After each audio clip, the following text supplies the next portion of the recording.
a eu la chance d'avoir un patient qui accepte à se prêter à ce genre de fantaisie, c'est qui a un rétrécissement mitral, et qui le prend, il met le doigt à l'intérieur du cœur, et avec le doigt, il essaye d'ouvrir la valve, et ça marche. Il ne meurt pas. Il était amélioré. Et puis quand, quelques années plus tard, vous voyez, presque 35 ans après, on lui a écrit en disant, écoutez, vous êtes le seul chirurgien qui a 100% de succès. Un cas, un succès, ça fait 100%. Voilà. Pourquoi vous n'avez pas refait? Alors, vous voyez ce qu'il a dit. Il a dit, tous les gens qui étaient autour de moi, les médecins qui étaient autour de moi, ont dit, ça ne sert à rien cette opération. Je n'ai pas eu un seul malade autre qui a accepté que je fasse cette opération. C'est la raison pour laquelle je n'ai pas recommencé. Voilà. Donc, vous voyez que ce n'est pas si simple que ça de pouvoir avancer et de poser le problème. Et nous voilà, juste après la guerre, il y avait un chirurgien américain qui a répété l'opération qu'avait fait le père Soutard. Il fait le premier malade qui meurt. Le deuxième qui meurt. Le troisième, la même chose. Pour le quatrième, les gens disent, arrêtez, il faut empêcher cet assassin de faire ça. Il le fait, il meurt. On l'interdit d'exercice, il change d'état, il fait le cinquième, et ça marche. Et avec les publicités que j'avais données à l'époque, c'est devenu une commission d'anatomie mitrale, des dizaines, des milliers, des dizaines de millions de patients ont été opérés par cette technique à travers le monde. Mais cette maladie n'existe plus dans les pays industrialisés. Donc vous voyez que les maladies, comme les techniques, il y a une naissance, il y a une croissance, il y a un épanouissement, il y a un déclin, une disparition. Donc j'ai vu voir dans ma vie une maladie qui était extrêmement fréquente, rétrécissement mitral, qui a disparu en Europe occidentale.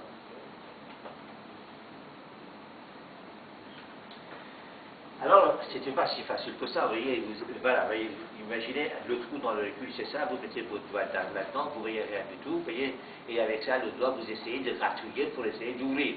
Donc, vous voyez que c'est pas très efficace. Alors, il y a des chirurgiens qui ont eu l'idée de mettre une sorte de couteau sous leur doigt pour essayer d'ouvrir la valve. Mais à ce moment-là, ils coupaient où il ne fallait pas. Donc, et il y avait un chirurgien français, du Boston. J'ai eu la chance d'être dans son service jusqu'au 20 ans plus tard, qui a inventé cet appareil, c'est un dilatateur. Vous voyez, vous introduisez comme ça au niveau de l'orifice mitral, et puis quand vous appuyez ici, ça s'ouvre. Et en s'ouvrant, il tire sur les valves, et c'est l'endroit des symphyses qui est le plus fragile qui s'aide. Et c'est cet appareil qui a permis que cette intervention puisse s'épanouir et s'établir. Mais il y a des cas où c'était pas possible de réparer parce que la valve était trop malade. Donc il fallait changer, et changer, on ne pouvait pas. Alors, il y avait un chirurgien, vous voyez, M. Hofneggen, qui a eu l'idée d'expérimenter dans les années 50 la valve que vous voyez. Mais à l'époque, on ne pouvait pas encore aller au niveau du cœur, au niveau de la hanche ascendante. Il est allé au niveau du dos, et il a introduit ça, il a cousu au niveau de la hanche descendante.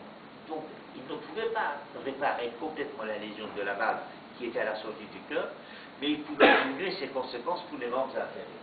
Mais ça, il a quand même essayé de faire 23 malades, vous voyez, et parmi les 23 malades, il y a eu 6 décès, c'est-à-dire qu'il y en avait un grand nombre qui ont pu bénéficier de ça. Voilà. Comme je disais, on a pour tourner autour du cœur. On tourne autour du cœur, donc vous voyez, quand les bébés dans le ventre de leur maman, il ne faut pas respirer, d'accord? Il ne faut pas respirer. Alors comment ça circule le sang chez le fœtus? C'est très simple. C'est qu'entre la hanche et l'artère pulmonaire, vous avez un tuyau. Étant donné que le but de manœuvre, le sang dans les poumons, c'est pour oxygéner, et qu'on n'a pas besoin, l'oxygénation se fait par la maman qui arrive au niveau de la hanche et de la hanche qui arrive ici. Et première chose qui arrive quand vous avez dit le bébé qui naît et qui commence à crier, ça a pour objectif de déplisser les poumons et qu'on puisse respirer. Et dès que ça respire, qu'est-ce qui se passe? Le flux s'inverse et que dans les 10-12 jours qui viennent, ce tuyau doit s'obstruer. Et puis de temps en temps, ça ne se fait pas, on dit ce qu'on appelle une maladie persistante du canal artériel. Alors c'est un chirurgien, en 1938, qui a eu l'idée d'opérer ces enfants et aller ligaturer ce canal, ce tuyau, et comme ça, il supprimait cette communication anormale entre les deux.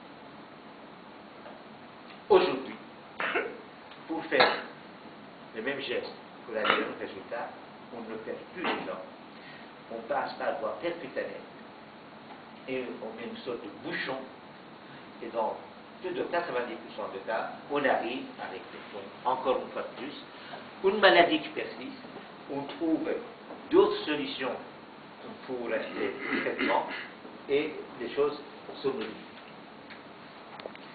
Il y a un autre chirurgien suédois, au nom de M. Crafoord, c'est que même dans l'endroit où il y avait des ligaments artériels, parfois ça tire sous la hanche. Et de ce fait-là, ça crée un rétrécissement. Alors, ce qui fait qu'il y a la tension qui monte par ici, il y a la tension qui descend par là. On peut vivre avec ça pendant un certain nombre de décennies, mais ça peut donner des inconvénients. Alors, il a eu l'idée de couper ici, de couper là, et de rabuter ensemble. Et ça, c'était en 1944.